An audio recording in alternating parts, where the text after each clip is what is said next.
Hello and welcome to episode 57 of Celtic Rumours TV, the Bawz and Bovril podcast with your host Mark and myself Paul.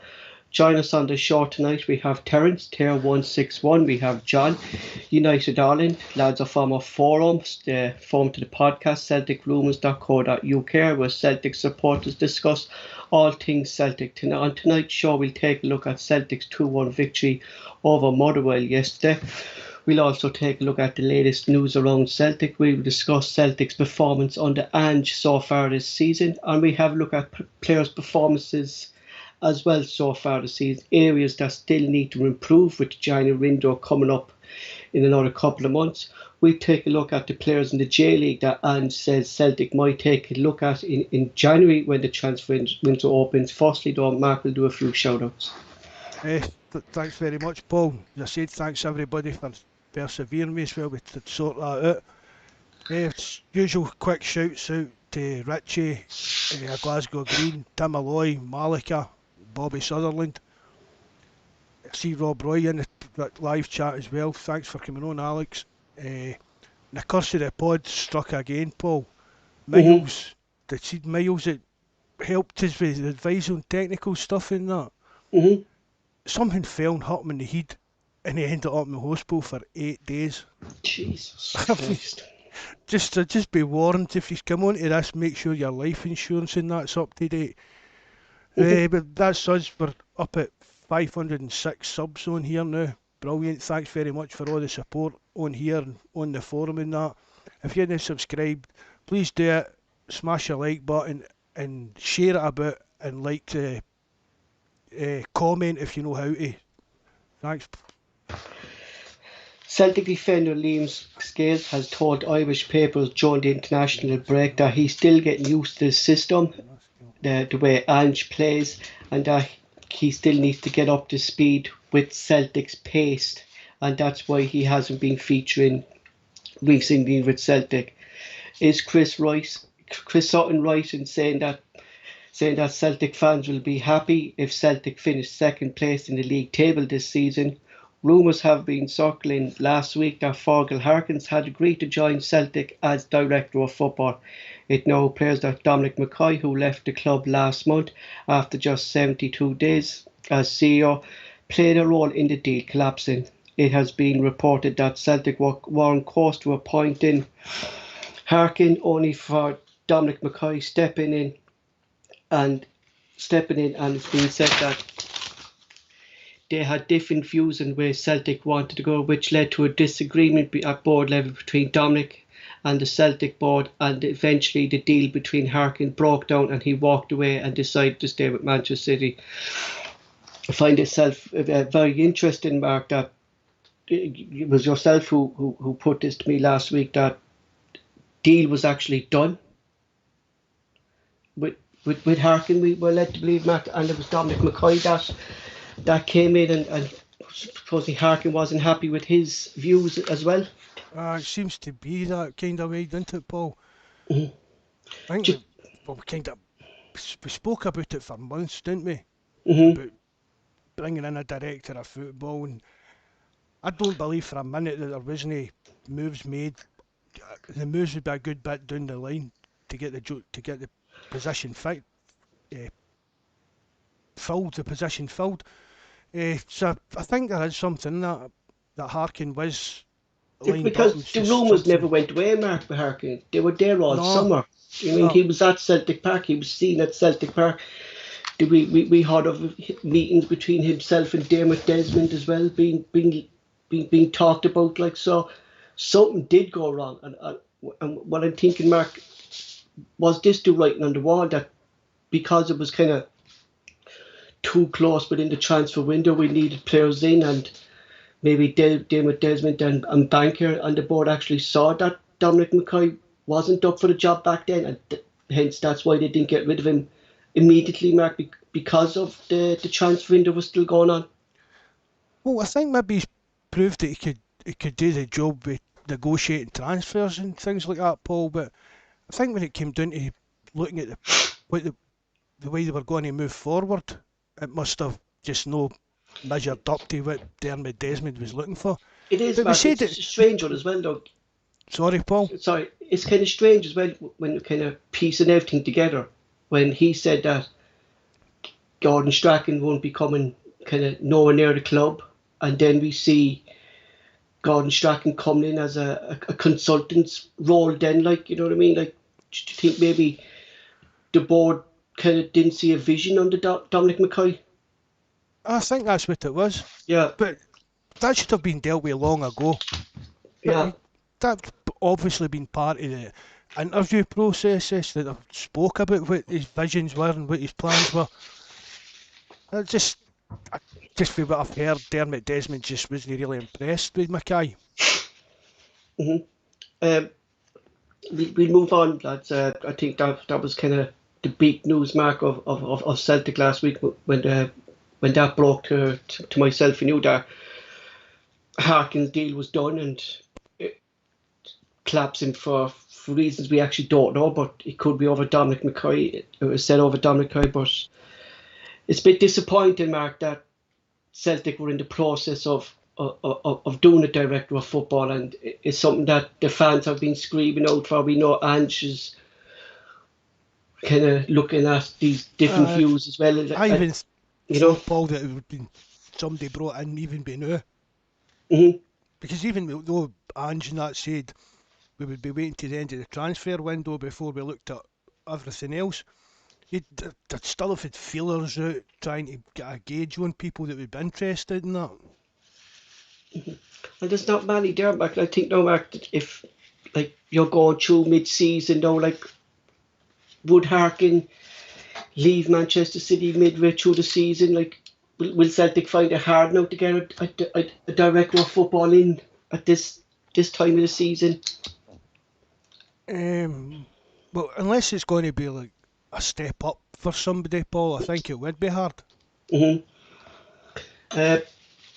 What about Martin O'Neill, Mark? He's out there, he's free, or he's a name that's been circling around it.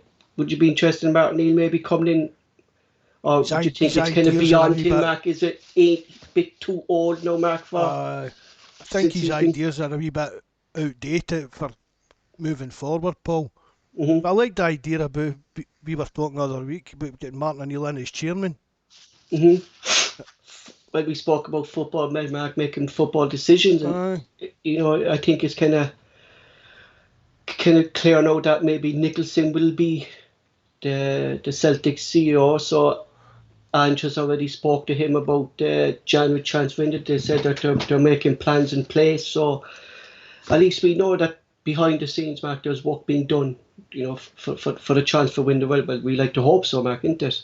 I'd like to think so, but it's a big disruption to our plans for Mackay leaving the way he did and so abruptly. We'll just need to go on with it and trust that Ange is wielding a bit of power behind the scenes rather than is getting back into like a kind of Lowell situation. Look, that's all for the latest news around the club at the moment. Our guest for tonight, of course, we're going to have Terence, who's on the live chat. We're going to have John, United Ireland as well from our forum. Mark, trying to bring the lads on.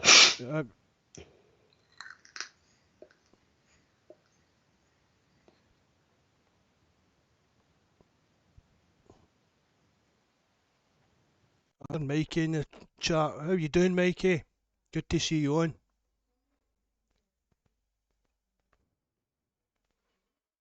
Evening. Terence, good. Hi, Paul. How are you? Good, no, good. That's Terence. Is John with us, Mark? Oh, just calling John the news. Terence, what's your take on this Fergal Harkin thing like that? The deal was partly nearly done, then it's kind of collapsed as usual for Celtic at the last minute. It comes out to be a disaster, Paul, because we wind up losing two guys with obviously Dominic McKay leaving, as you said, 72 days later. Fergal Harkins doesn't join. So Fergal Harkins doesn't join and then Dominic McKay goes. So Celtic are no one in important positions in the club that we were hoping at the start of the season at this stage would all be set in stone, and we'd be starting to build a structure that we had a new CEO, a director of football, And then obviously underneath that, Ange would start getting in his own people, and it would be a good structure built. Now, as you were just saying there in the live chat, you're kind of in the middle of the season. It's going to be so hard to get someone in to fill, obviously, the CEO role. Obviously, as you said, Michael Nichols looks like he's going to be running that for a while. But as a director of football, I mean, how it's, as Mark was saying there, unless it's some guy it's going to be an upgrade to come to Celtic for him, it's going to be very, very hard to do. Especially it's kind of a blow as well, terms like when we heard the interviews from Dominic McKay saying he wants to modernise Celtic and this vision he has for the club. And now you're looking at Celtic, now you're looking at the board, you can't see no vision. You can't see where they're going, No, but and the problem with it, Paul, is that it went from Dominic McKay coming in and been very, very vocal and been very, very visual. He was having fans forums. There was constant contact between the club and the supporters. And since Don McKay is gone, and obviously Michael Nichols has come in, there hasn't been a word from Michael Nichols. No, There hasn't been one word from Michael Nichols, and the communication from Celtic has nearly gone back to last season, where there was very little information coming out, little or no information. So it seems to have completely transformed back to where it was last season, and it's disappointing because there did look like there was a good structure in place with Don McKay there. He did seem to be a very likeable kind of individual. He came across well. He spoke well. He looked like he had a good vision for the club. And now you just feel like, okay, Don McKay is gone. Where are we going? What's the structure in place? What steps are Celtic going to make? Who's going to make them? And it's just gone completely quiet, and there's absolutely no input being given to the fans to say where they look like they're going or what steps they look like they're going to be taking. Mark, I think that's a big thing. What Terence is saying there. Any communication from Nicholson now, just to see what's going on, what's happening behind the scenes. Let the fans know what's going on behind the scenes. Is he staying on the CEO, or are we looking for a new CEO? It's kind of an unknown territory again. What Terence said there for Celtic fans, Mark, isn't it? We don't know what's going on again in the club. Mark? That better? Yeah. It's just went back to a level kind of situation, Paul, where you say the fans there's no information coming out of the club, nothing important, no answers to the big questions. I mean, even Terence says here, we've not heard anything for this Nicholson. Not a peep.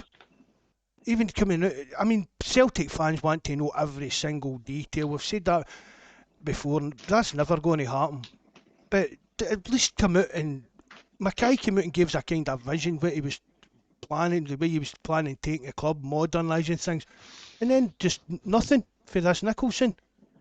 But I don't know if he'll be the full-time CEO. But even Mark, if he had even come out, Nicholson, and just presented himself to the fans and just said, "Look, I'm the face now. I'm the CEO." Just let the fans see him. He didn't even come out and have a quick press conference, 10 minutes to say, "This is the situation." They have fluff piece interview on Celtic TV, a wee 5-minute interview before a game. Just, as you say, just either coming out and just saying, right, I'm come out and say, Mark, he's backing the manager, Mark. He's give the manager the players he wants or something like that. Kind of a thing, Mark, isn't it? And if he doesn't know if he's going to be the CEO long term, just say that. John, what's your take on the situation?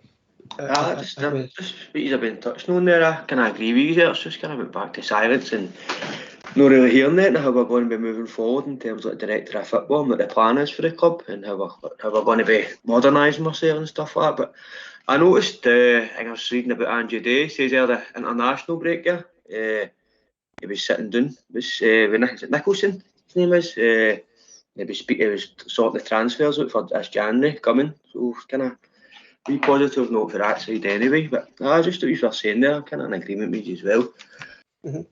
Even that, John, that's like short term. Aye. That's right. That's his job. Ange and his job to plan for January window. But again, there's no longer term vision. the fans have got any idea about. I know what you mean. Kind of to come in with the manager, somebody that's got to work with the manager as well for a few years to kind of obviously keep him there as well for a while and put his stuff into place as well. But I see what he's saying. It's silence again. I mean, for a minute. we've only brought in that sports science guy. Yeah, Anton, and Ange spoke highly about him at the moment, and he said, look, he's been happy with him during the international break. I saw that. And stuff like that. But Mark, just a point there that you were saying about the director of football role, and Terence was saying that, like what John is saying there, he said, Ange has already sat down with Nicholson identifying things like, but during the international break, Mark, Ange should be more concentrating on getting the Celtic players up to speed during this break who aren't up to speed with the team, the likes of Jaco, the likes of Scales, it's players like that, Mark, who haven't been featuring. But because we have no director of football, Ange still has to look after this aspect of his game when basically, Mark, the modern coach now, Mark, just coaches the team and that's it. Do you know? But even when we get a director of football in, I don't think Ange is going to just accept that kind of... No, but I'm saying is like Ange would talk to director of football, but let the director of football then go to Nicholson and stuff like that. You know what I mean? Like instead of Ange. No, I still think Ange will be involved in that. I think he'll still want a hand in the transfers and that, rather than leaving it all to a director of football.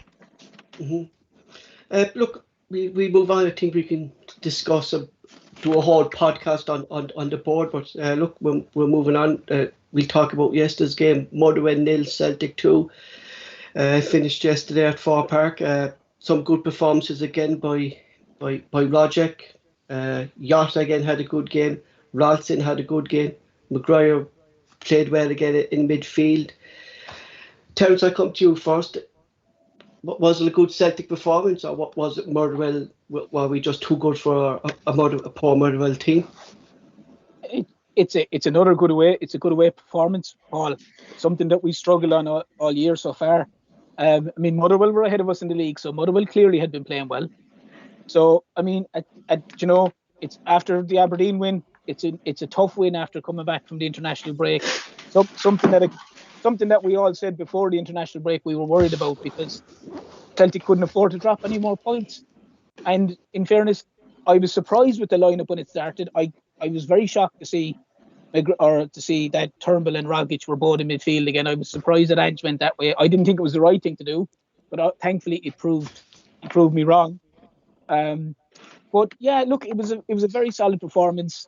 I mean, Motherwell didn't have a shot on goal, which says a lot as well. That obviously the defence played decent as well. And overall, 2-0 win, 3 points, move on to the next game. Job done. Mark, how do you think that clicked? We were saying all along that it hasn't clicked and they can't play together, Turnbull and Roger, but yesterday they seem to kind of play well together. Maybe it was just the opposition as well, Paul. Mm-hmm. Motherwell really didn't offer much and gave Rogic and Turnbull a lot of space. Mm-hmm. I mean, I'm agreeing with Terence. We've all said that Rogic and Turnbull can't play in the same team, but just because it worked yesterday, it hasn't worked more than it's worked. That's right, isn't it? Yeah, I think Mark, the thing about Turnbull and we constantly saying is consistency. Like he's not there in the big games. He doesn't turn up in the big games, or he seems to play well in maybe against the lower league teams. Like I know Motherwell were ahead of us yesterday in the league, but Mark, Celtic are a superior team to Motherwell. Like, do you know what I mean? Well, maybe it is that. It's just not at that level to play well against the better teams. Mm-hmm. It's like when guys are in his face, he finds it very, very hard to play. That's what I like a physical approach, Terence, is it? Yeah, I like the way, say, like, for argument's sake, you have, like you meant, say, Fuchs in particular, the time the Dundee United game, or players like that, when they're right in his face, he just, himself and obviously Rogic, when they both play in midfield, they seem to struggle, because Motherwell certainly didn't have that yesterday, but that's something that kind of strikes me, that we've said it numerous times. The two guys aren't exactly your guys for battling it out in the middle, but I do think when they're up against guys that are up for that, like your Fuchs, like your maybe your Lewis Ferguson style player, and which has happened in the Derby game at the start of the season as well, where we were overrun in the middle. I think he struggles in that situation. It's like Mark said, Motherwell seemed to stand off the two boys yesterday, and they have quality, and when they're given space and time, they will produce like Turnbull did the stunner and Rogic did with the pass. But I would still worry if we kept going with those two in the middle. In that's only my opinion, obviously, you know. Mm-hmm. John, come to yourself about the two lads. Would you think it was the opposition yesterday? Why they played so well? Could be, Paul, but I think it's just one of the games. We just kind of cruised it a wee bit. I just don't think we had to take up much gears and we controlled it. From start to finish, there was one or two wee obviously dodgy moments, but it's one of the performances. I think just the teams just went out and it's just clicked for them, and the opposition could have played a part in it as well. But I think if two of them obviously they've played well together too. If two of them have had a good game, you see the goal. I think Rogic got man of the match as well. And he obviously created the first goal as well, just when he splits the defence open. That's what I like about him. He can obviously just split a defence right open when you're leading a goal. But to touch on what Terps was saying there, just it's kind of like the two of them are that way. They're not for a battle, they're kind of flair players, and they like to create and stuff like that. It's like obviously players that's up for a battle in the middle of the field will kind of give him a tough time. So we'll need somebody next to them that's up for a battle. It's going to drag that player off them and go and do the battle for them, and they'll just let them go and play. One player, John, that's kind of clicked, and he's gradually becoming a fan favourite is the young lad Yotta. He seems to be getting more and more comfortable with the ball, and he's been a bit of a fresh air since he's came to Celtic, hasn't he? Oh, definitely. I think he's become a little bit of a fan's favourite now. And it's maybe something to look in January. Obviously, if the money's there, you can try and get it signed permanent. Obviously, if that's the boys want to join us, but I think I've noticed as well, obviously, at the end of the games, when obviously the team's going out to the fans, so obviously kind of celebrate with them at the end of the match. He seems to be the last one that walks away. He still stands there and he's kind of looking in amazement still to all the Celtic fans and stuff like that. So it kind of really looks like he's kind of taking the club to heart, and he's settled in massively as well. And he's just a massive threat up that left wing. He's got a lot of trickery about him. He's got pace, and you can see he's got goals, and the boy's got heart and desire. He's only going to get better, John. Aye, definitely. You can see that, Mark. He's only going to get better. And, I think it's just one of the ones we need to try and get the deal done as soon as possible. You can just see, as you say there, it's definitely going to get better. Mark, one thing that seems to be puzzling me though, Mark, is after the start that we saw of him, and since he came back after his injury, he hasn't been the same player, and he seems to be struggling a bit at the moment. Is Abada? I was just going to say that to John there. Yota's taking the limelight away from Abada, Mark, or something, is it? What, Paul? Did he take maybe the limelight away from Abada, do you think, or something's not clicked with Abada at the moment? He's just no. I mean, he's still only a young lad, Paul. It's a lot of games. Hopefully with James Forrest coming back, that'll give him a wee rest to get his mojo back. That's what I wrote in my player ratings.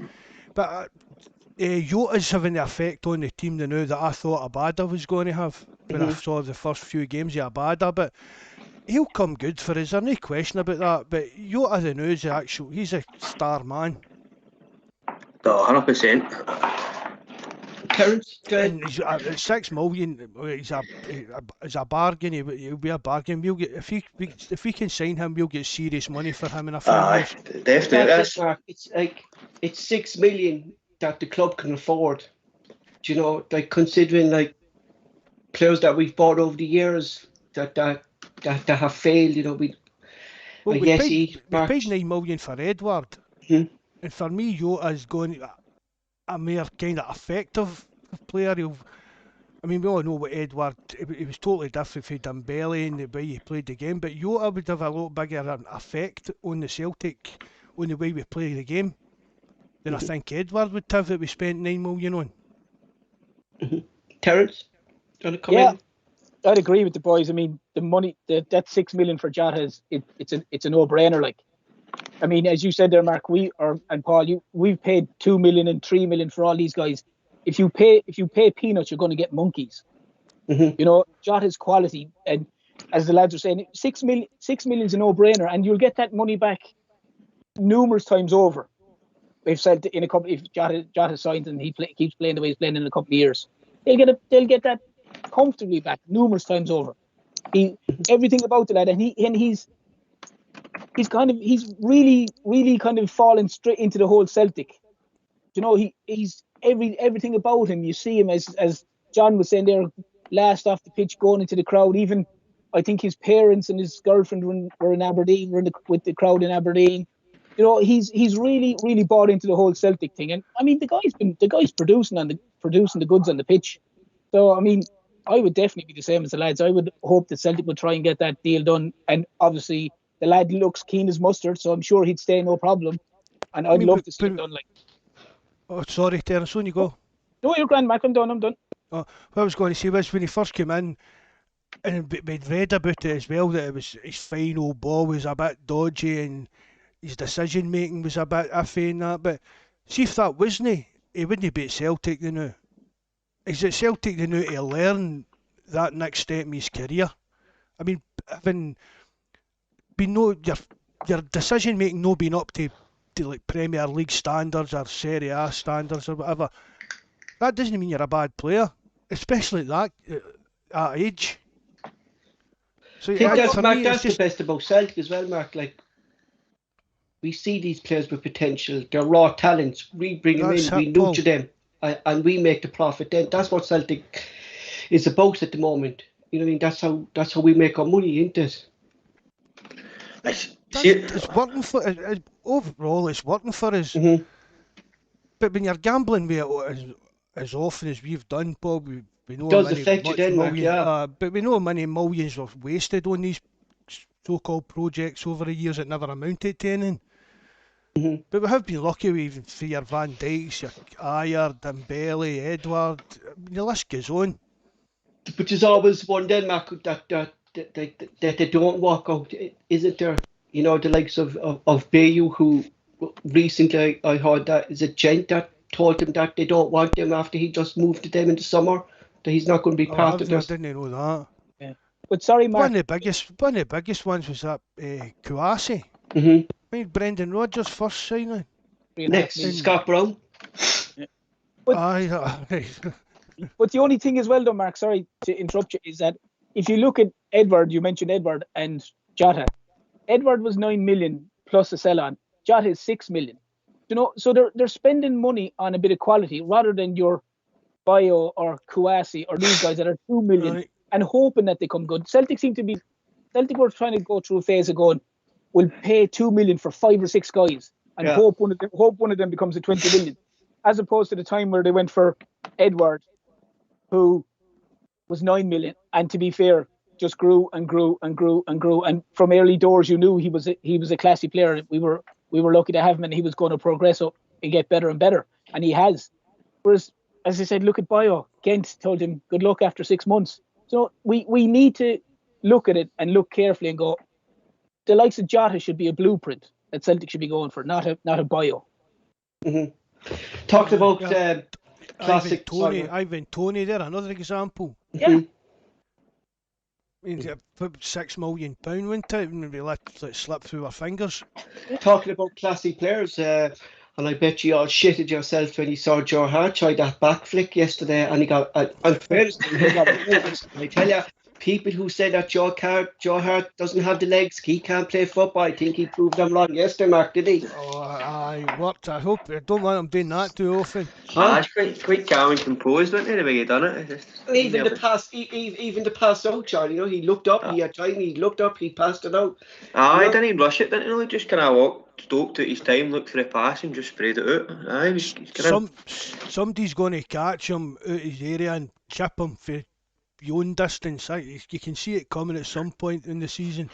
He's got to be having moments like that all the time. There's a lot of times in it's not going to go right for him. Every Celtic fan just, when they saw that, and they're going, Jesus Christ, thank God for that. Anyway, pure heart-wrenching thing like playing him in midfield. Yeah, exactly. Yeah. What about Ralston? See, his wee clearance as well, get put it at Ange's mouth for the goal, and obviously just got the Motherwell player, he stuck it out for a corner. That one as well, did you notice that one? I think about 2 or 3 minutes into the game, it was quite... Aye.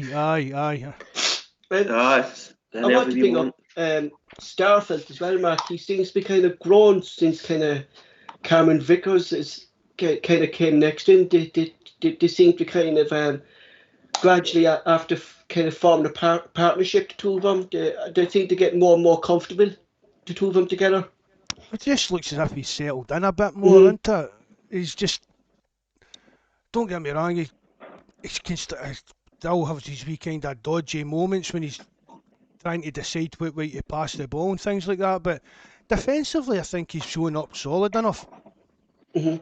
I agree with you, Mark. I think defensively he's good. It's just, I think it's a passing out for the back. He's just kind of had to settle into it and get used to it a wee bit, and you can kind of see him improving a wee bit now. So it's obviously a game at a time. I think he's just got to get better and better as well. I mean, who's going to be our first choice centre backs when Big Julian's back and Carlton Vickers and Julian? It's a good thing to have, but in it, kind of the choices here, who we're going to be putting in there. It's kind of struggling a wee bit at the start of the season. It'll be good to see Julian getting back, and hopefully Ange can work his magic on him and grow his balls a wee bit. You know, he'll give him a wee bit of a backbone. I know what you mean. He's a big decent player. That just it's just when it comes up against big physical strikers, isn't it? He's a wee bit of a wet wipe. I mean, the ball with the ball at his feet and that, and his passing's a lot better than what we're saying like Starfelt, but he just needs to toughen up, really, didn't he? Aye. For such a big lad as well, Mark. Like, you know what I mean? Like, Julian, he's not lightweight. Like, he's a big bloke as well, Julian. You know, and he seems to get kind of injured a lot, don't he? He seems a bit. Well, we can't legislate for sliding into a post and shattering your knee or breaking your kneecap or what has he done, but he has spent a fair bit of time out with he just questionable injuries, so we say. Is that what happened to him? On you go, mate. He slid in to stop the ball, went I seen it. I watched that game. I took one for the team. Was that what happened? Did he shatter his knee? I'm sure it was his knee. I'm sure it was his knee broke or something. Yeah, that's what someone said. Sorry, moving on. It's been a good weekend for Celtic, Mark. Rangers dropping points to a late leveller by Hearts after their supposed keeper, who's worth 20 points, and flapped at the ball and went to the back post. Hibs were beaten by what? That's some hair I hear that McGregor's got into it. Yeah, it was like Philip Schofield the other week, and he's running about Paul Bearer. Has he done his hair? Has he dyed it? Aye, I'm sure. You see it yesterday. I'm definitely dyeing his hair. And plus Hibs dropping points to Dundee United after Jonas telling us last week, Mark, that Hibs was Dundee United's bogey team. But it's been a good weekend for Celtic. Finally, Mark, we capitalised on something, wasn't it? You know? That's another thing as well, Paul. Under Lennon, things like that, we've never capitalised on other mistakes or anything like that. Mm-hmm. And Terence, looking at the league table now, like we're sitting fourth on 16 points, 4 points off the top. Like it's looking pretty. Like Celtic seem to be hopefully getting their mojo back, as Mark said, where they're looking at an aging Rangers team at the moment. Who they have a goalkeeper who, to me, is actually past his sell-by date in McGregor at the moment. Like, definitely know the keeper he was. Key decisions, Mark. No, he's costing them, I think, Mark, and his decision making, Mark. As you get older, decision making gets like it's reactions, Mark, or something like that gets slower. You know. Well, you'll know about that. You know, I don't think he's going to be the same keeper that we saw 2 seasons ago, Mark, when he came back, or even last season. He just doesn't seem the same. It was JFP that came on and said about McGregor being worth 20 points this season, and he was right. Yeah, he was. But he's not that keeper anymore, any. And he cost him that game yesterday.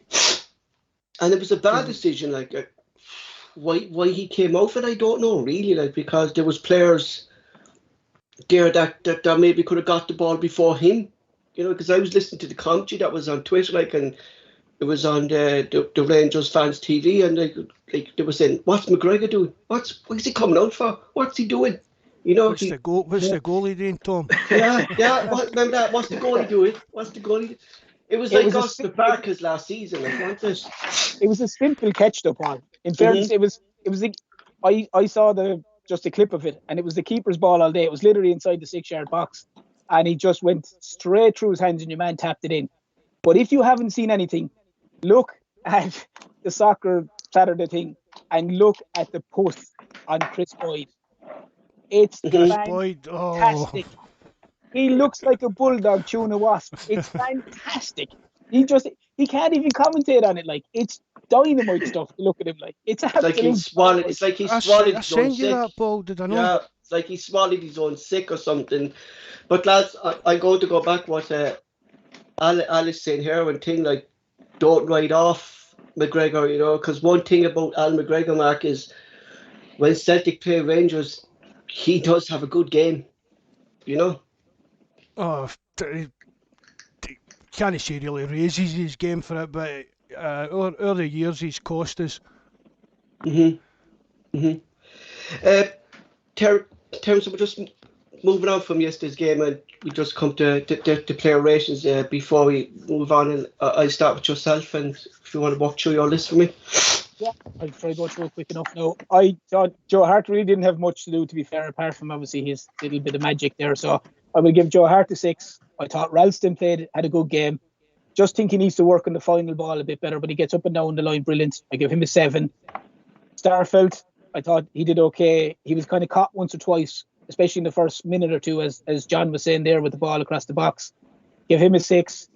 Give Vickers a 7. He had a solid performance. Bolingoli was very lucky not to give away a penalty, to be fair, which was a stonemaler. I give him a 6. I thought McGregor was outstanding. McGregor just does everything so well and makes it so simple. I give him a 9. Turnbull, obviously, had a decent enough game. Brilliant goal. Give him a 7. Rogic had an excellent first half, and he obviously, natural enough, he would tire from where he was. I give him an 8 for a great pass as well. Abada was quiet, to be fair. He needs to improve his final ball. That seems to have gone very poor for some strange reason. He seems to be overhit a lot of them. I give him a 6.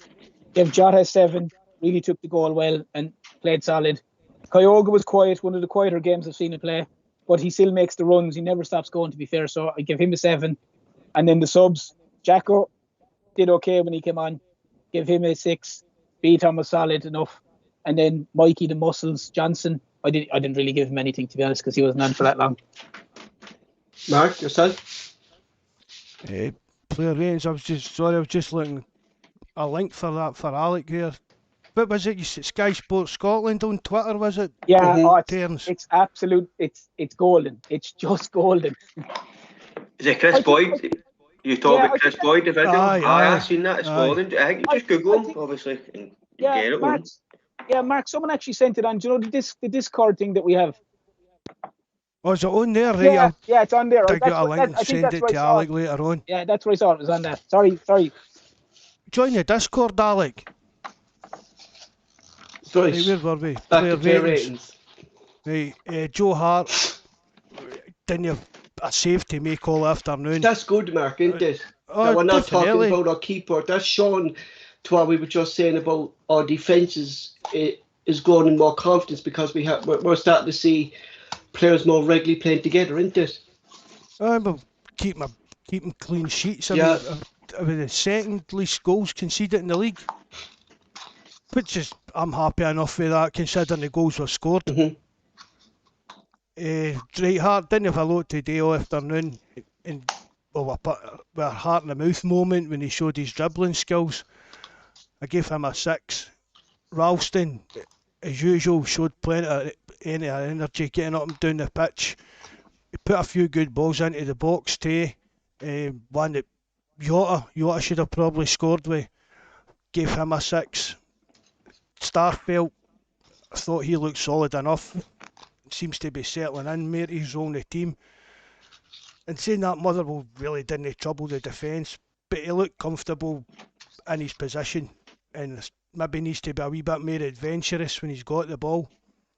Carter Vickers, again, didn't have much today. Handled the Motherwell attackers well. Gave him a 7. Ball and goalie, I was quite impressed with his overall display, to be honest. Linked up well with Jota and done his defensive duties just as well as his link-up play and things like that. I gave him a 7. But if you look at the side, McGregor. just with Balangoli, and you look at the players we have, right?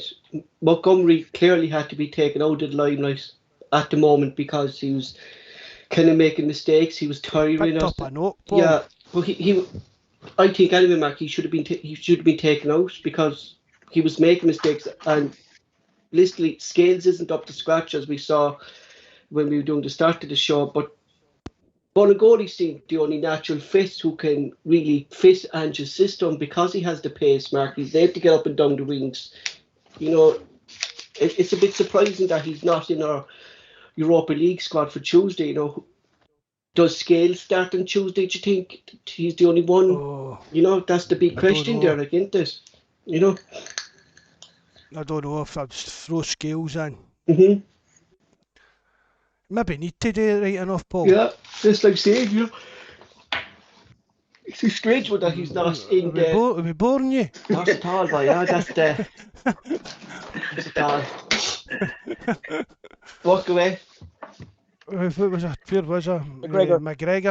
McGregor just showed again why we need him in there.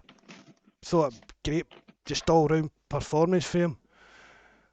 Turnbull, I thought that was his best performance in a Celtic jersey in a while, and capped it off with a beautiful, wonderful goal, really was. Rogic, brilliant all round performance for him, especially in the first half. Motherwell just couldn't really cope with him.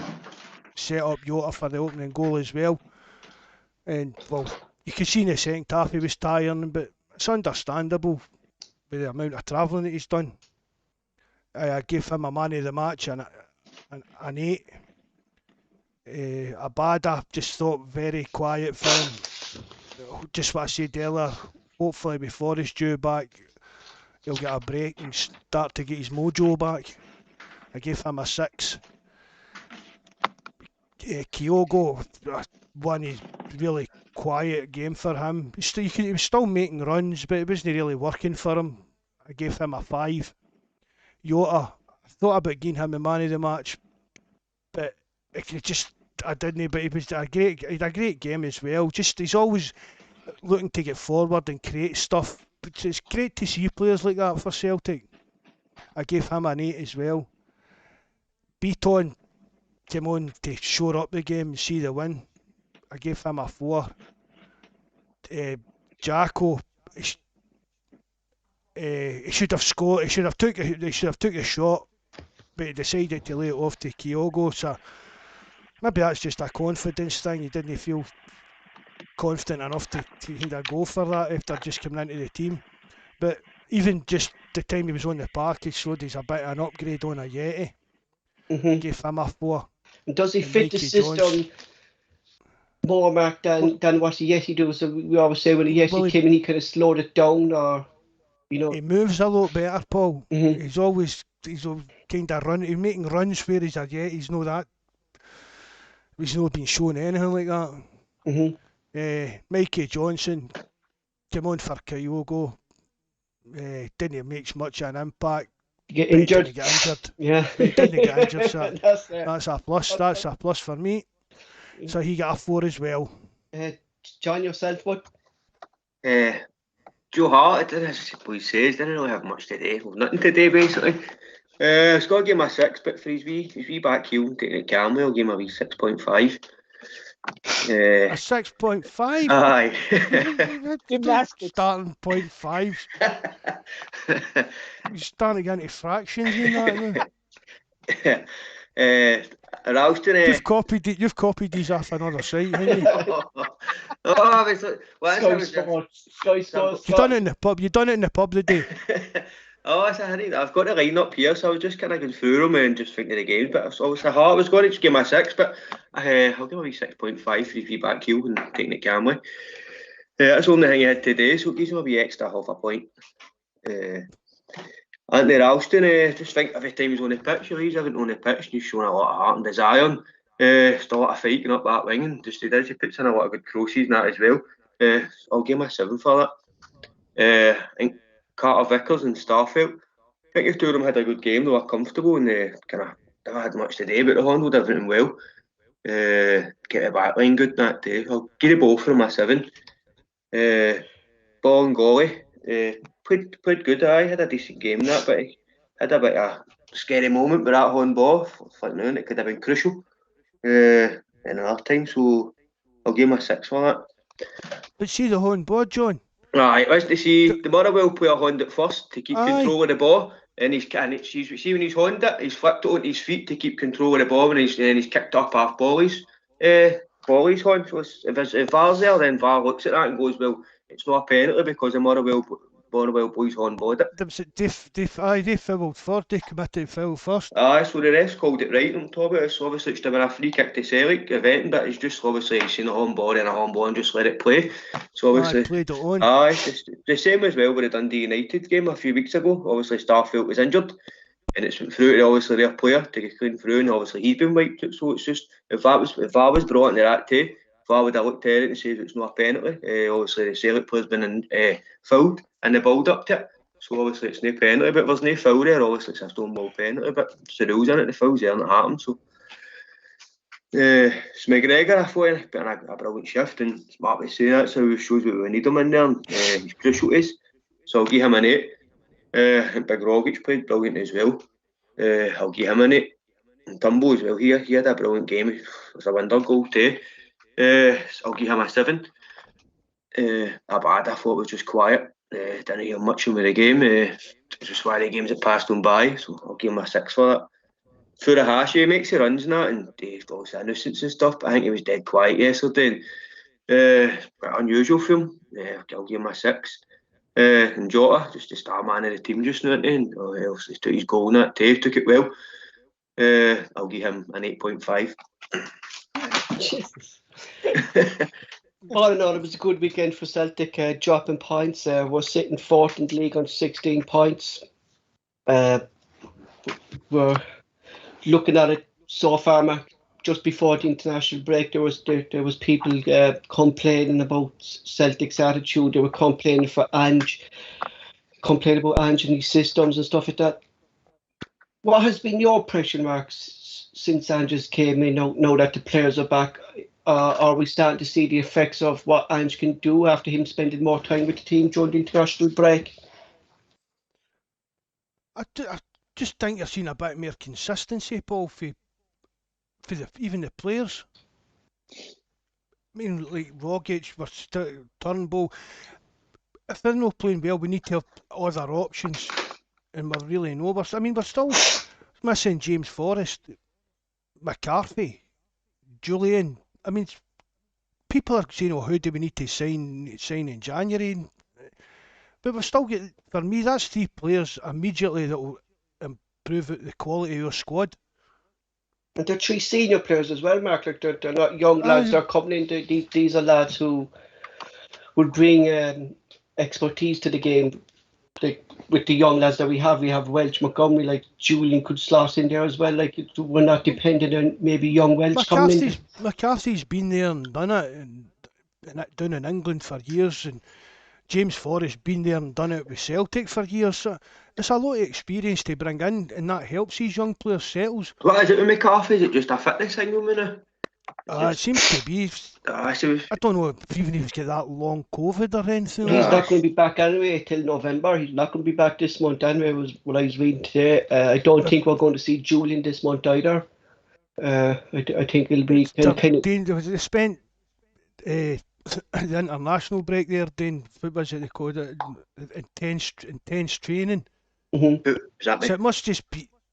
Was that McCarthy, Mark? Aye. McCarthy and Forrest. Aye. So it must just be fitness problems. No, it's just... And that's, Mark, what the benefits of a new fella coming into the backroom team, Anton coming into the sports science, in him working with James Forrest and James McCarthy to get them to the fitness levels that Ange wants. Like, that's the benefits of having the right people in the right departments at the club. You know, we've struggled for years with sports science, and now that we have one, he can start working with James Forrest and James McCarthy and Julian when he comes back into training. Get these lads fitter, get them into the team as fast as we can. Well, you know how important sports science department is now in the modern game, Paul. Even Jackie McNamara spoke about it, even how it had changed from when he was a player. It's a massive thing, and it's something that clubs invest a lot of money in to get it right. So it's important that we've got this process of sports science and whatever they do, we've got that running smoothly and making sure that the players are following what they're telling them to do. Mm-hmm. And Terence, you on a podcast before us, and you talked about you're kind of not in favour of fullbacks tucking into the middle and stuff like that. Are you still not in favour of that, or do you think we played a poor Motherwell team that we can still get caught out by the big teams playing with that system? I just worry when we play it, Paul. I don't have a problem with them doing it per se, but I do have a problem doing it when they leave just the centre backs by themselves. And that's what I feel in a lot of the games when we were caught rotten. It happens when we have, I know not keep going back over, but the Leverkusen game where Ralston was in the middle with the ball, doing what he was asked to do. He lost it. The ball was played into the right back position. Carter Vickers has to come out to that area. There's no one else there. The ball is slid past him, past Starfelt. There's no left back because he's gone up the pitch as well, and the guy taps it in. I don't have a problem with them wanting to play that. I can understand Ange wants to play it, and he said he's not going to change, and that's fair enough. But I don't think they were as aggressive in those moves, certainly in the Aberdeen game. And it's hard to say yesterday because I don't think Motherwell were great, to be fair. But I don't think they're as aggressive going forward as the way they were before. And certainly, like in Aberdeen game, Beaton was a lot more, as a real sitting midfielder. He didn't really move. He kind of gave that bit of extra cover to the defence. So maybe, I don't know, maybe Ange is saying maybe we just need a little bit of cover, or maybe guys aren't committing themselves as mad forward. Like if, for argument's sake, if Ralston does go flying up the right and he goes into the middle, that who's ever on the left, whether it be Montgomery or whether it be Taylor or whoever, isn't leaving their position open as well. I don't know, but I'm hoping that that's the case. You know what I mean? Because I just feel we can get very, very exposed with that. That's my only fear with it. Mm-hmm. John, yourself, what's your thoughts? We now haven't spoke to you about this inverted fullback situation and stuff like that. Do you think maybe we will get caught out in big games with this system?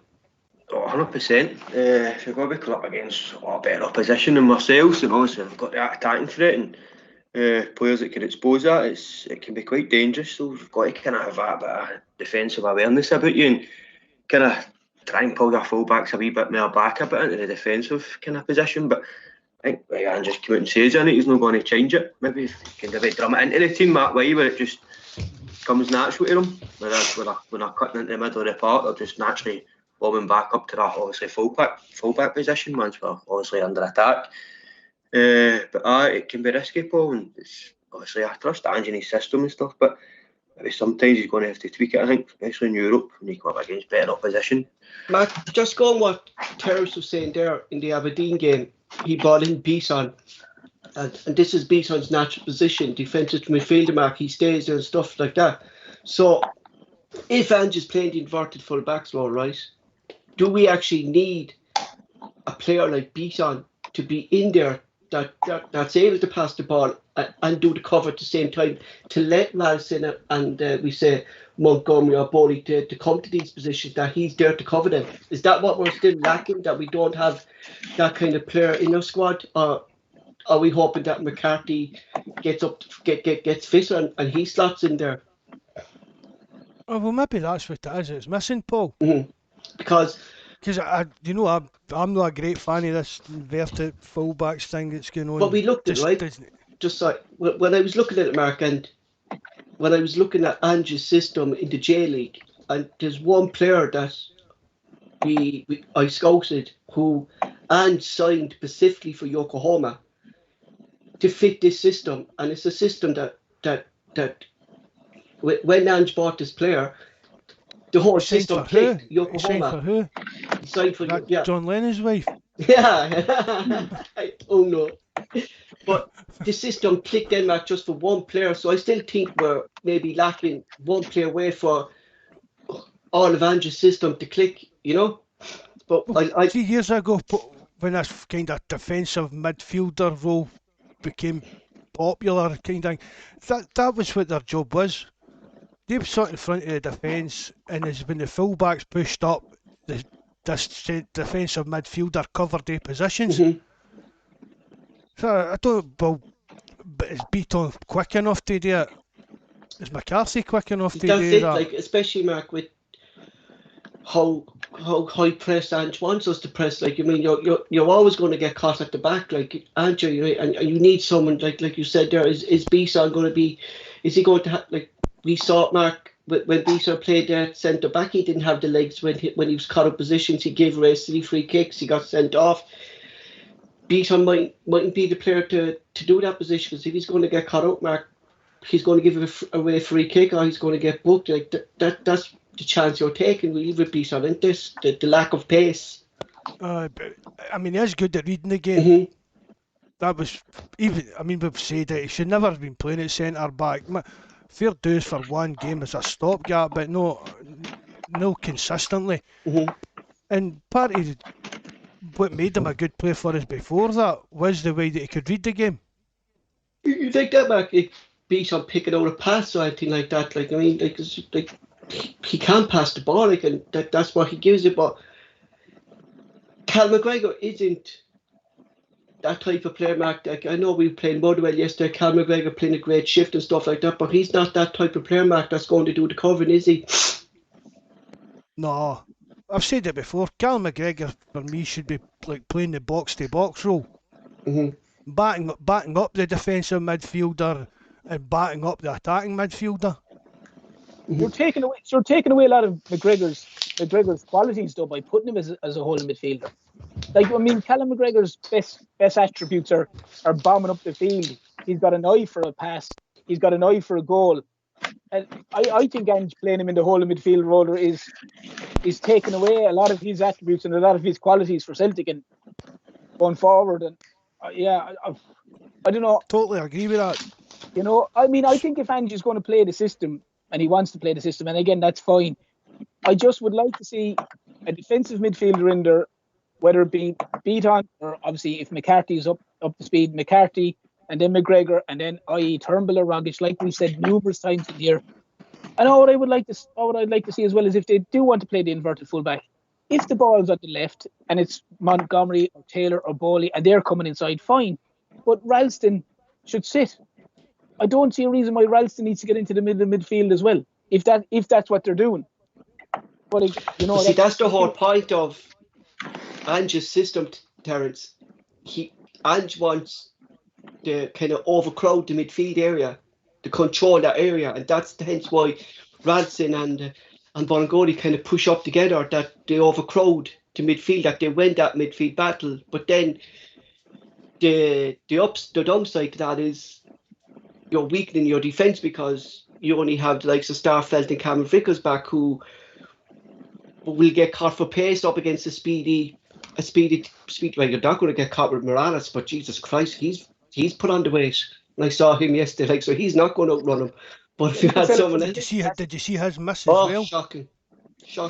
I heard that. It's a bit of Mr. Sitter. Aye, Yeah. pure open goal. But He's famous for him, isn't he? is there still areas though that we need to improve, Mark, with the January transfer window coming up? Is there still something missing in Ange's system that we need to kind of focus on more so in January? To be honest, Paul, I don't know till we see, as I said earlier, your Julians, your Forrest, McCarthy's, Liam Scales. It's hard to judge what we need. Terence, I would still like us to get a big, burly, like Bobo Baldy type of centre half. But really, it's apart from that, it's just hard to judge it.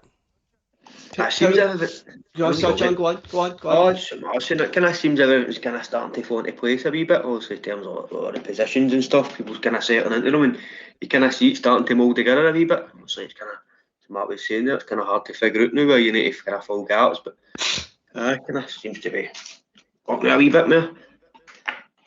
Terence, yourself, do you think there's a kind of an area that needs to improve, that we need to sign someone that would seem to be struggling? The only one that kind of stands out for me, as I said, I agree with the lads, we have to wait for a lot of the bodies to get back.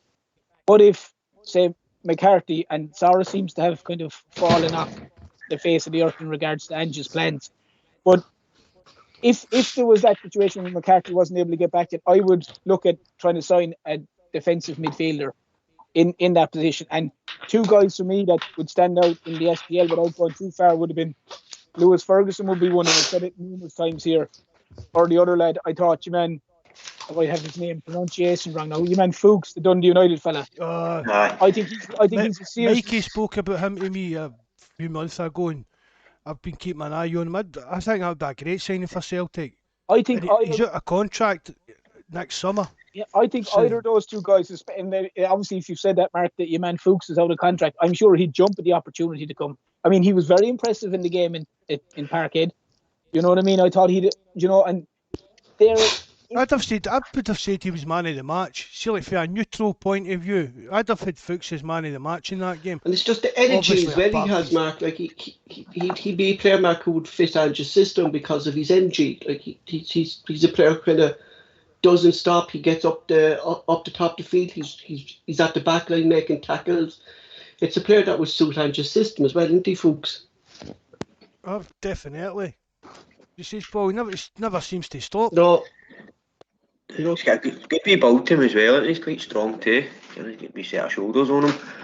Mm-hmm. Just looking at players' performances so far, lads, under Ange, we've seen fitness levels come up. We've seen players improving. I.e., Radisson has been a different player that Ange came in.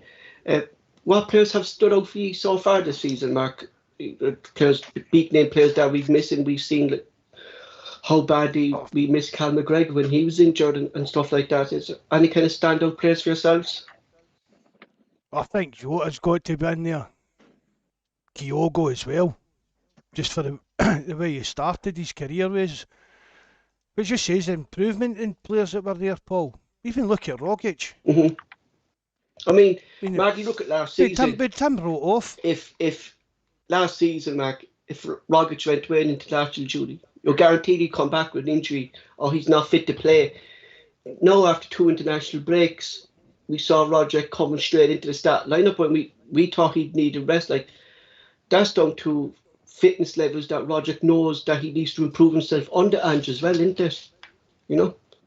Well, just say, Paul, when during the summer, he decided not to get away with Australia to stay in Scotland to work on his fitness. Mm-hmm.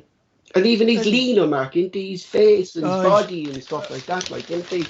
You know? He's not going to be kind of chubby cheeks kind of look that he had for. You know? I mean, I totally wrote Rogic off, you know that? Mm-hmm. And I hold my hands up and say that he's changed my mind completely. He's like an old Rogic, Mark, isn't he? When we saw Ronnie Doyle there, these little flicks, what John said there, he passed for the first team. He always had that, but we didn't see it, Mark, did we? You know? I mean, Rogic for me was like the guy that nearly was a football player when he was younger and then came and ran amok at the 5-a-sides. Mm-hmm. That was the kind of player he was. He wasn't. You would never have said that he was a top-class professional athlete. But he's worked hard, and we said usually all that travelling that he does as well. And then what was it, 70 odd minutes we got off him yesterday in a man of the match performance. So fair play to him for knuckling down and getting on with it. But of course, Mark, there's always a player who'd struggle, and there's players struggle.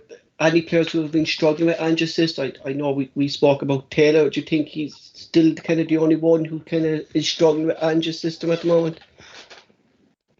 I still think Ralston's a bit struggling with it. The actual, what's the word, like, intricacies of it. Mm-hmm. The inverted fullbacks thing and that. I don't think he's quite grasping that as well as we'd hope he would. I think maybe when Jovanovic is fit, Mark, that he's going to slot in there, do you think? No, I think so. Terence, yourself? But I've said it with Ralston. For me, he's proved that he's a good enough backup player and good enough in the SPFL for us. I think we saw in the big games then, Mark, in Europe, especially against Real Betis and Bayern Leverkusen, that he gets caught out, don't he, against big teams? It's a bit of a step up for him, a bit of too far kind of thing. Terence, yourself, any kind of standout players for you and players who kind of have struggled? Or? Well, for me, again, like what Mark was saying, your Jota, Kyogo. I think Joe Hart's been a revelation. I think he's been brilliant, and I think he's a major reason why the defence is looking more and more solid every week. It must be great to be centre backs and full backs to have a guy as good as him behind you, constantly shouting. Especially if he can do backflicks. You know? Yeah, he can do it all. You know, I think also from a guy that was always been there, Callum McGregor has come back to the old Callum McGregor. Compared to last season, when obviously he had to go through the nonsense of playing and looked like he was trying to cover for Brown and everything, Callum McGregor this season has been absolutely fantastic. I think he's been really back his old self, and he looks like a guy who's enjoying his football. And I have to say, I'd say Ange reminds me of Martin O'Neill, I'd say, with his man management. Because do you think maybe, Terence, that Ange had a big influence on McGregor signing that contract? Oh, 100%, Paul. Of course he did, because McGregor obviously is believing in what Ange says. Look at, as Mark pointed there, look at Rogic. He obviously is able to press the buttons to get these guys to tick. Rogic was a player, as Mark said, none of us would have thought he was going to do this year. None of us. No, we had one. So we had one the list in the transfer window there when it was up, like players who we said who were gone, Mark, didn't we, Rogic? We said, Ralston, as Mark said, everyone said, what are they giving him another year for? What are they giving? And yes, the guy came out this year and he's been fantastic most of the season. Yeah, he struggled like some players have struggled in certain matches, but like those guys, Jot has been very good. Cameron Vickers has been a good solid signing. Juranovic has been very good. So all these guys have really, really come in and they've kind of taken it on board and they're all playing good football. Few are struggling, obviously. You know, like Vietti, who surely has to go in January. I just can't see it, Terence. I really can't see what you were saying of G. Marcus coming on there yesterday. He makes runs and stuff like that. He suits on the system. I think there are two strikers at the moment now, Kyogo and J.O. that I can't see where he fits in, and I can't see him coming on making an influence in the game because he slows us down, and we saw that, didn't we? Oh, he's been very poor this season. He had a good game against Real Betis away, but other than that, for me, he's been quite poor. And you'd imagine if they could, whether they can offload him in January, because like he's only going to go further and further down the pecking order. John, yourself? So who's going to come in to sit and Skpe being third choice? That's the problem, Mark, because we spoke about Nesbitt. Is Nesbitt going to come in and is he going to sit in the bench, Mark, do you think? You know? No. It'd be crazy to do that. I mean, we're laughing at Christie for going to Bournemouth down in the Championship and his eyes on the Premier League and that. And for me, Nesbitt coming to Celtic's just as silly as Ryan Christie going to Bournemouth. It would only be money driven. John, yourself? Obviously, Kyogo and Jota. That's obviously the ones that's impressed us. Big Rogic has impressed us this season as well. Joe Hart, obviously, he's come in as a big name, so I think people were expecting stuff off him. I kind of was a wee bit worried to start with when Hart came in, just the way his career was kind of went the last few years. I was kind of thinking maybe carried on coming into Celtic, but no, he's obviously proved me wrong, and he stood up massively, and you can see how he commands it, obviously the back line and that as well, and I'm really happy with it. Obviously we've got him in, he's a top keeper, and so he'd up our problems between the sticks, and I think people struggling. I think McCarthy's only really one. I think it's a fitness thing. Obviously, we pointed out earlier. Kind of struggling with his fitness and stuff. So we've not really seen him on the pitch to kind of judge obviously performances. But I think if he's up to top speed and fitness, I just got to see the James McCarthy we all know he can be. And Rapper Jetty, he's kind of he's not really offered nothing much this season, apart from his 2 goals or something in it. Other than that, I'm kind of happy overall with all the team. I think everybody was signed, kind of came in like the ground running, except for McCarthy really. Scales. Scales, this young boy out there. There are 2 signings we've not really had much of them. Is it Uragidi and is it Liam Shaw? We've not heard much of them or seen much of them either. The strange ones because, well, I'm led to believe that these deals were done in January, right before Ange came in. So, Mark, what do you think these players were signed maybe to suit the Lenham's system, that they would have kind of fitted his system more, kind of a slower approach, and maybe Ange is still working on their fitness levels to bring them up to scratch with his level play now?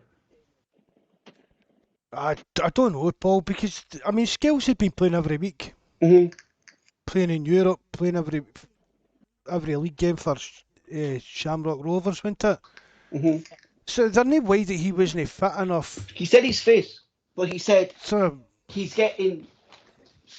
He said what he said to the papers here, and Terence might have read, is that it's the intensity of the play, Mark, and it's how Ange plays, hence the inverted full backs. He never played that role, so he said he's getting used to kind of that role in training. But then you could say the exact same thing about Bolingoli and Larison, that they're still getting used to this same system. So why isn't Skpe stepping in to play the system when we have Larison still learning that role as well? You know? I know stick Scales on yesterday for the last 10 minutes. And get him used to it, Mark, isn't it? The game's 2-0, the game's dead. Dash, point there, kind of get him on and get his run out and kind of get used to the system. Other players came in, John, and straight into the team. I know. And yet there's been a few signings that just. Juranovic went he popped him at left back for just a door against Rangers, left back out of position. And he done well. He handled it well. He handled it well. I was surprised at how I think. I like how long it took Jacko to get up to speed actually on the park. When we signed him the last day of the transfer window, wasn't it? So we're talking about 2 months ago. Jacko's biggest problem, Mark, was because he didn't play since May, and there was a ban there, and that's why he kind of didn't. He was fit. Like Barry was saying to us, like there's a big difference between being fit and being match fit, and because Jacko wasn't playing matches really, Mark, since May, he kind of wasn't match fit.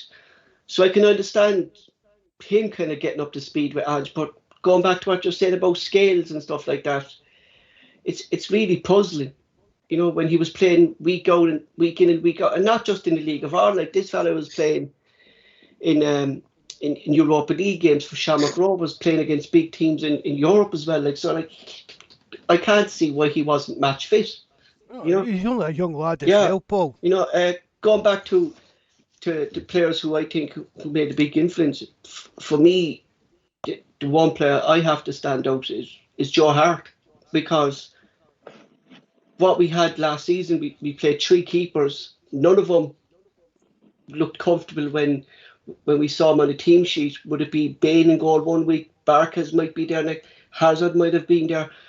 You never felt comfortable, but seeing Hart on the team sheet now, it just gives you a sense of relief, don't it, Mark, that we have an experienced keeper now. And what the lads will say, like, you can see the confidence that's breathing through the back four because of Joe Hart being vocal to him, positioning them, showing them where they need to be. You know, it's experience alone what Joe Hart brings to the club.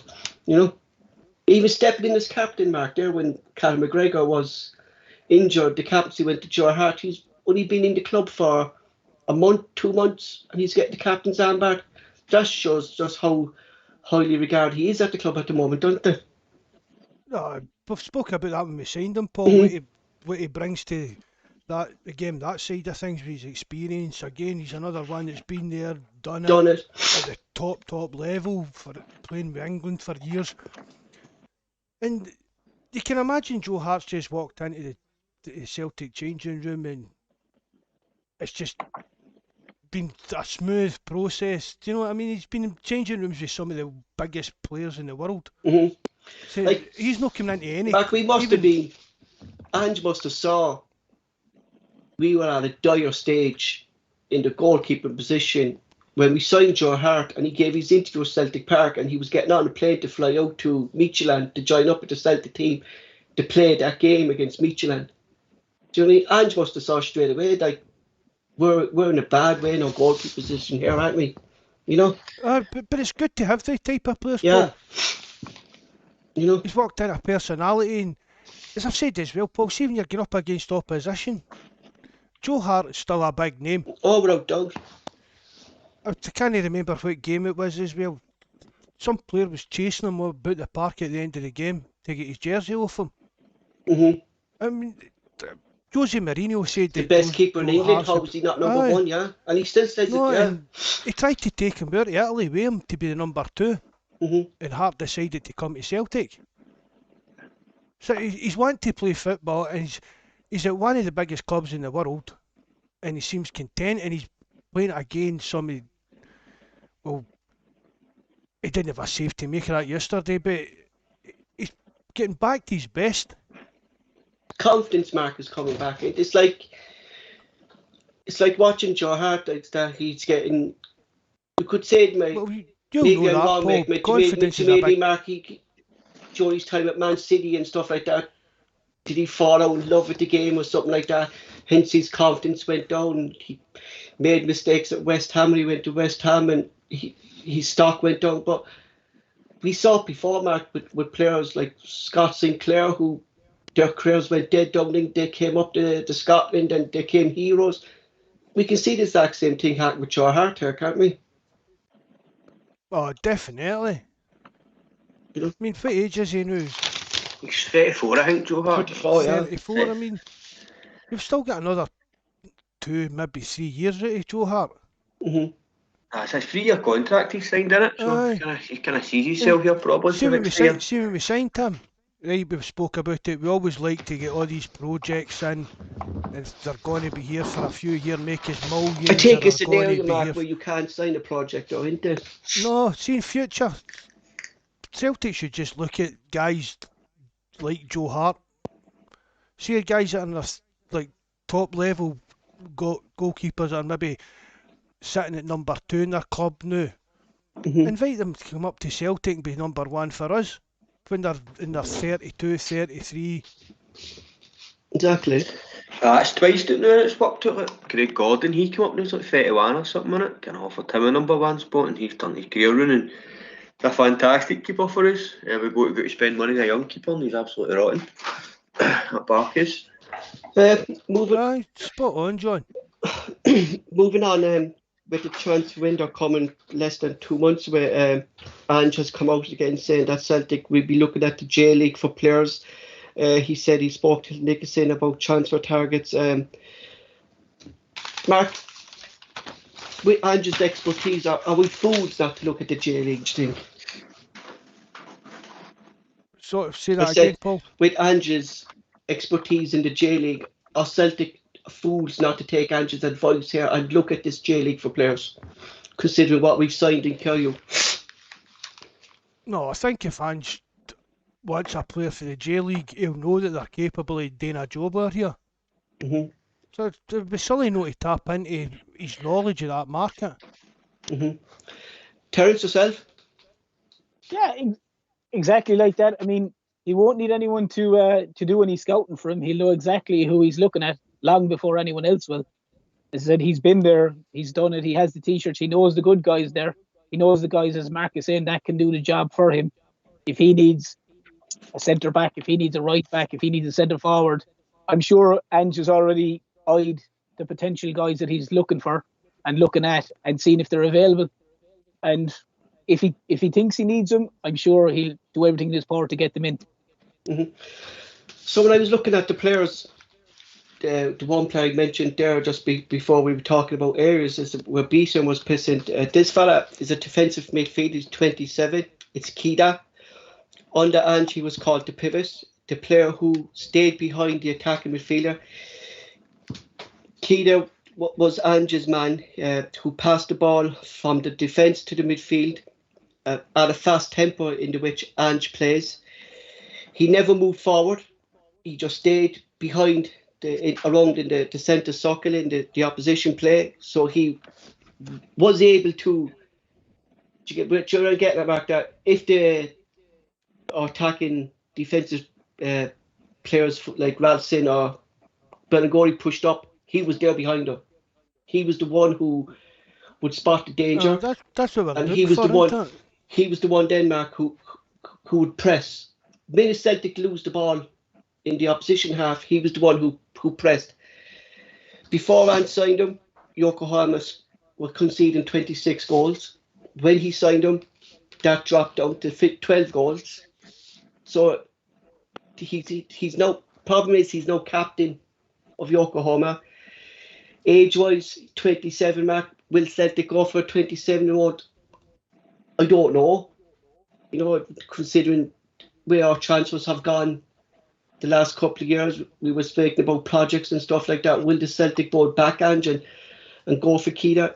We saw Kyogo can't play there. Not Kyogo, sorry, Zorro, he can't play there. Bisson, we spoke about, he doesn't have the legs. This is the fella who was signed by Ange. He was key to the Ange system in doing this inverted full-backs. He was the player who Ange put his trust in, gave him the captaincy, told him what to do. I think if we're looking for a player that wants that we're missing, that this is him. But my biggest problem is, will Yokohama sell their captain? Is the big question for me. I thought. Well, the will if the money's right. That's what it will come down to, won't it? But he seems to be. What I was reading about him, like he seems to be the one that kept things rolling. Like we were saying there, like Terence, what you were saying there, when Ralston and we say Montgomery, because he's played their most push up, that there's no one behind there. There's no one there to receive the ball, to pass the ball at the high tempo. Like this is the player I think that we're missing to slot into that system. That would be able to do that role. Oh, big time, Paul. And as I said, that's if Ange is going to keep playing the system, it's imperative they have someone that is going to be very, very disciplined and does that role to perfection.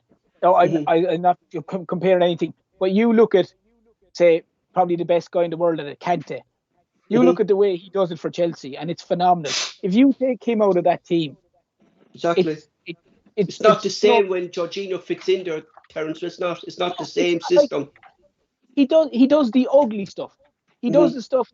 He doesn't. It's not pretty. He breaks up play, and he just does everything really, really well. I mean, in fairness, when Sarah first came into the team, he did it brilliantly as well. But for whatever reason, he seems to have just, I don't know, he seems to have just kind of lost the plot a bit. He doesn't. You're looking at Kante there, Terence. You're looking at Kante there, right? And when Chelsea move up and they lose the ball, the first player that's going to go to make that tackle is Kante. Like, this is what Keita used to do for Yokohama. Not used to, does for Yokohama. He's the first tackler. Do you get me? Yeah. He's in there to win the ball back, and he's in there then to pass the ball. And it's clearly, like what you said there, we had Zawa playing there. We had Bisson playing there. McCarthy, is he fit enough to play that role? I don't know. So at the moment I'm thinking we don't have a player really that a Roy Keane type, Paul. Yeah, we don't have just it. Somebody that's going to run about the midfield trying to win the ball back, no matter where it is. Where it is, Mark, and that's like if we lose the ball, Mark, and if Bisson is pushing up into the Keita would like the centre circle in the opposition half. That's where Keita would stay. He'd stay in that position. He won't move up. But the minute Celtic lose the ball, he would move up. He'd make the tackle to win the ball back and then pass it back out to our wingers or inverted full backs, whatever you want to call them. He's the one, Denmark, who will start to play again. And at the moment, Bisson won't have the legs to do that, would he? No, that's no Beaton's game at all. So I think that's clear to me that one area I think that we're missing is a defensive midfield. And if we want Ange Ball to click, and if we want the inverted full backs to click, it's an area that Celtic are seriously lacking. That we need a player in there to implement the Ange's system properly. And that's why this fella came up, and that's why I dug big into this fella. Next up is Mida. He's a former player of Ange again at Yokohama. It's Dijon Mida. He's 23 years old. He's attacking midfielder or forward. He can play both left and right. He's comfortable with both feet like Kyogo, with lightning speed. He's fast acceleration. Mida was a key figure for Ange in his system. 26 games under Ange, he scored 17 goals. A bit like Kyogo.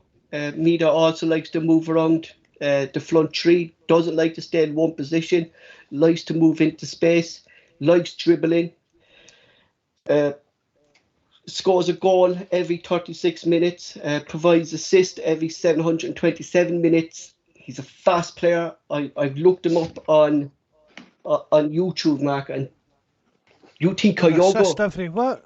He's assist every 727 minutes. What's that, about 8 games? Probably. Sorry, every 17 minutes. 17 minutes. Every 17 minutes. Sorry, 17. And he's ranked 11. 17? That's about 4 or 5 a game. He scores goals. I don't think you've wrote that right. He scores goals anyway. That's what I read. But this fella's good though. Have you ever seen this fella Mida, the bally fella for Yokohama? Yeah. This fella is good, lads. This fella is good. Tell us what you think. You saw him on YouTube. Do you think he's a player? Maybe Ange might train on the Ange. Think maybe Ange might look at him. I'm sure he'll certainly consider him, Paul. I mean, he looks good. Again, obviously, it's YouTube, so obviously they're going to show a lot of the best parts of it. But he looks a decent player. He looks a good finisher. He looks quick. He looks very quick, and he looks very direct. So, yeah, maybe if it's a case that Ange is looking for the forward position, that it's one he may consider. And the fact, as you said, that he knows him. He's coming from the club where Ange was there as well. I know my mistake. Sorry. Out of 727 players, he's ranked 11th in the J League. Sorry, that was my mistake. I read it bad. So he's ranked in basically the top 10 mark. Do you think maybe Ange would go back to Yokohama market? I know a lot of clubs kind of don't like when their previous manager comes back to raid the club. Do you think Ange might have too much respect for Yokohama to go raid them for ex-players? I don't think so. Unless some managers sign agreements that when they take over a new job, they'll not come back for players for a certain amount of time or anything, things like that. But again, Paul, I just think if Ange thinks a player can come over here and fit into the Scottish game and do a good job for Celtic, that'll be all that matters. Terence, anyone?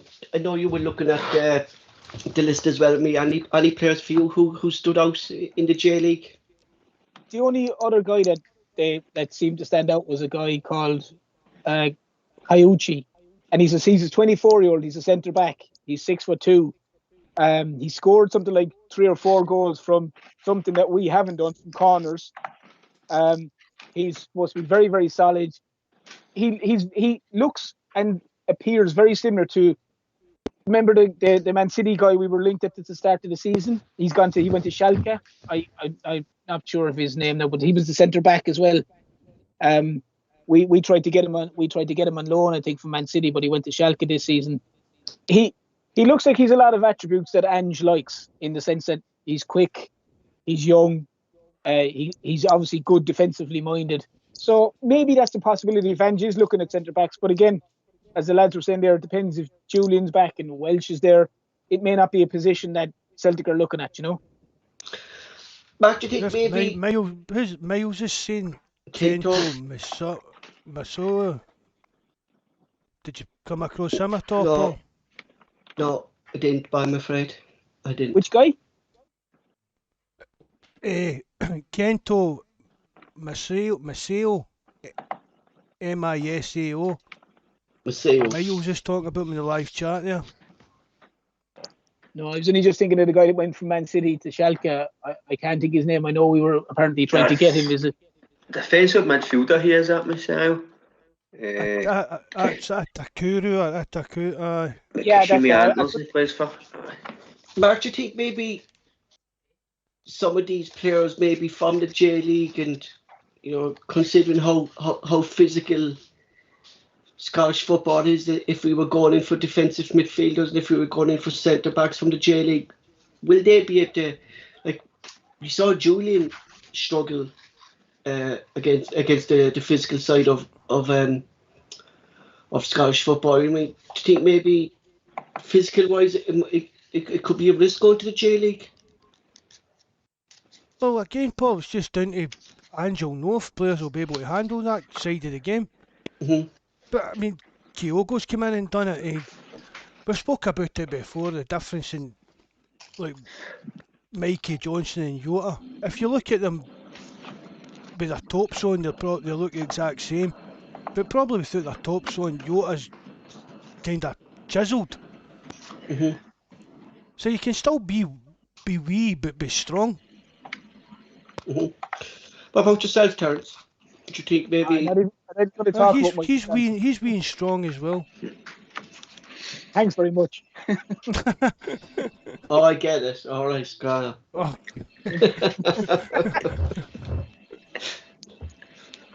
Terence, yourself? Yeah. About what we saying there, Paul? Sorry. Like, do you think maybe a lot of these J League players will be up to the physique of the Scottish game? Like that'd be my main concern. Like if we sign players from the J League, will they be up for the physique? It is like we've seen players like big players struggle, like Joey Barton struggled up there with the physique of the game and stuff. Yeah, but it's like Mark said, Ange is going to know whether a guy can mix it or not, Paul. Like, I mean, you look at, and I know he's not linked with us, but you look at the right back for AZ Alkmaar. Obviously, I imagine he's come from the J League as well. He was absolutely fantastic. I can't remember his name, but for the 2 games we played him, he was a standout. He was absolute standout for them. They tried to sign Kyogo at the same time. Mm-hmm. Yeah, they did. Yeah. But he was superb. Like in the 2 games I watched him play, he was very, very good. So again, I like Sugawara. Beautifully said, Mark. Beautifully said. But it's like Yukinara Sugawara. There you go. You're fluent. But it's like Mark said, Paul. Ange will know guys that he feels can come and do a job. Obviously he picked Kyogo. He knew Kyogo. You have to remember, Paul, some of these guys, they could also be international players. So if they're international players, they're going to be playing against numerous other different countries. You know what I mean? They're going to be mixing it because, especially if it's Japan, with the greatest respect, they're not going to be playing the higher elite games, especially over that side of the world. They're going to be playing against teams that might be a bit more rough and ready and aren't afraid to leave the boot in. So I'm sure if there's any guy that Ange has earmarked that he knows within reason that he feels that he would be able to come and do a job for Celtic. Mm-hmm. John? I don't see why no. It's all about the individual, and it's all about the mentality and the hunger and the desire you've got to go and win that ball. If you've got somebody else like, I'm winning that ball, that's my ball, I don't think the size really matters, just if you've got it in your head and you're not getting up until you take that ball and you win that challenge. And I don't see why they couldn't come out here and play us. You see Kyogo, again, as I told them, I think probably people were doubting, is he going to handle it here? And obviously he just blows away straight away. And he's not really big either. She's kind of handling it well, and he kind of puts his share a bit as well. So I'm kind of high. I don't see why we shouldn't dip into that market. Mark, when we were linked with Eddie Howe, right, he said one of the rumours came out that why the deal broke down, Mark, is that he wasn't happy with Celtic's transfer targets and stuff like that. Like, do you think maybe that's all gone now at the club, that the board are recommending players, or do you think now that they know they have an experienced manager and they're listening to his transfer targets, hence the Japanese league, for players that would suit his system and maybe the days are gone of the Peter Lawler that the board are looking at players, because at the moment I don't think there's anyone in this board who would be confident enough, Mark, to go out and sign players like Peter Lawler did, would you? I wouldn't like to think so, Paul. Mm-hmm. Definitely no. But I mean, it'd be frightening, you know, Mark, Ange wouldn't it? said himself, like, football's his life. That's what he does 24/7. So, he'll put players in mind maybe that are nothing to do with the J League. Mm-hmm. Like, that's what I'm saying. Like, when Dominic McKay was there, he says, I'm going to lean off Ange, his expertise. I'm going to listen to him about football. I'm going to listen to him. And I'm just hoping that this new board, now that Dominic McKay's gone, it's not the new board, it's the old board that's still there, but that they see what Dominic McKay saw in Ange, the expertise, like, that he'd give us, Terence, that we should be listening to him. We should identify Paul, his targets. See right now at Celtic, you put everybody that's running Celtic in the room, and Not one of them Ange would have a football. Ange is the most knowledgeable person about football. Exactly. So they've got to back him and Foley's advice and decisions. If that's the way it is, then now there's no director of football to have any other input on things. Like you look at Nicholson, Mark, he was looking after all kind of the legal aspects of the football club before he came acting CEO. He was really looking after all the legal stuff, wasn't he? That was. Well, I don't think contracts and stuff was watertight. I don't think, Paul, there'd be anyone on the board as arrogant as Lawwell to think that they could pick players. That's half the problem. That was half the problem with Lawwell. He assumed that he knew how to do it, even though his job wasn't to do it. But he obviously got himself in he got such on his high horse that he assumed that he was well able to pick players, that he was capable of doing it, and he wasn't capable of doing it. And that's why there wouldn't be anyone in the Celtic board that I wouldn't think that would have the same arrogance as Lawwell to think that they could do it. Ange is the manager. Ange knows players. Ange will be the man who looks to get his players.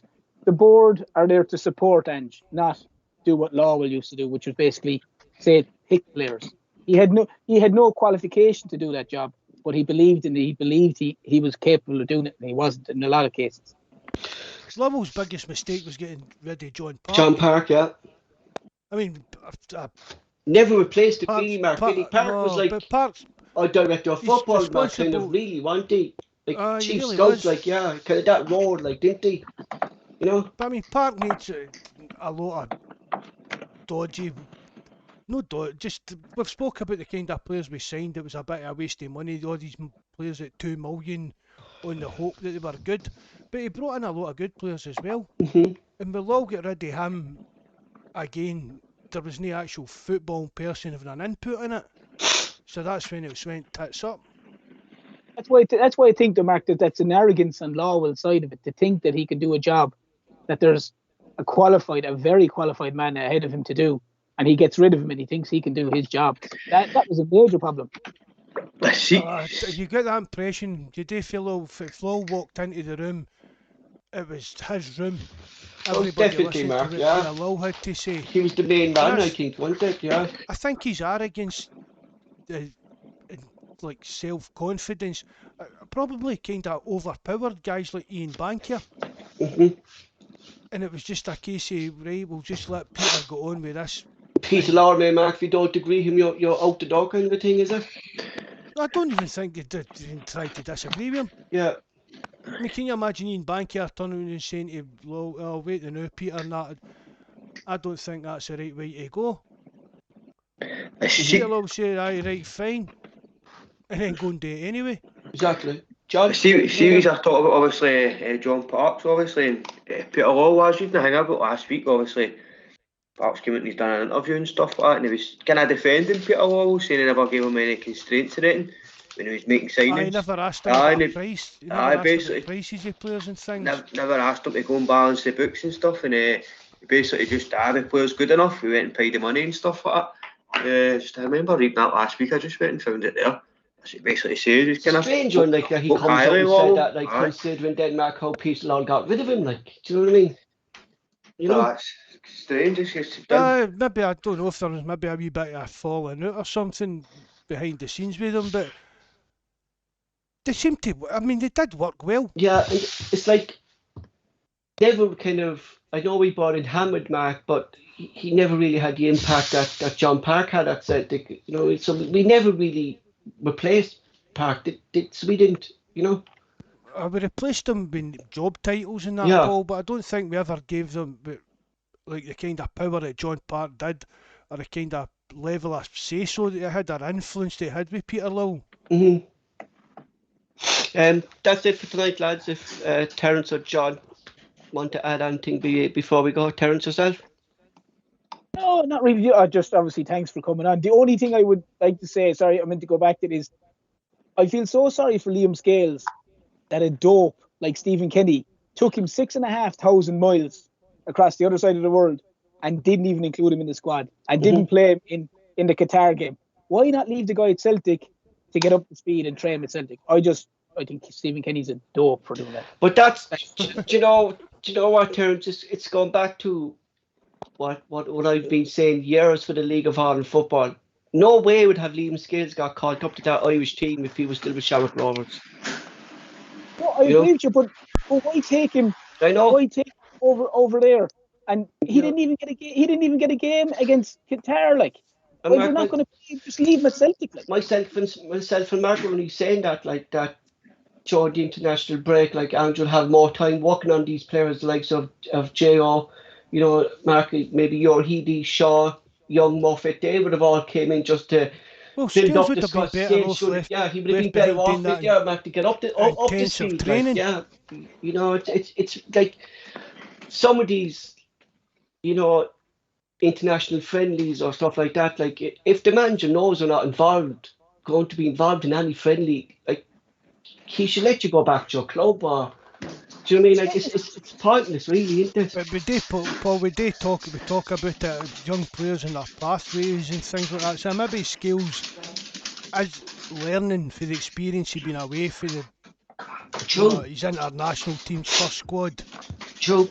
And I'm sure Celtic had no problems with him going and doing that. True. John, yourself? No, I'm all good, mate. All good here. Just the title will be coming home this season, and keep your faith and the positive mindset. Hail. Hey, hopefully it's all clicking now between Ange, and we can finally see Ange ball the next couple of weeks. Thanks to Terence and John for joining us tonight. Thanks to you lads and the live chat for helping us get the tech issues sorted out. Mark, we close the show. Just again, Paul, the usual. Thanks very much for everything you do on here and behind the scenes to get it going. Thanks very much, and John and Terence for coming on.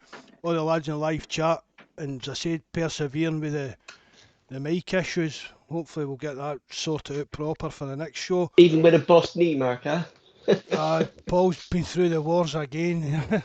the curse of the podcast. Yeah, man. Jesus Christ, curse. It's more than a curse. Just remember, hit the like button, subscribe button, share it, and if you know how to, please leave a comment. Hail, God bless.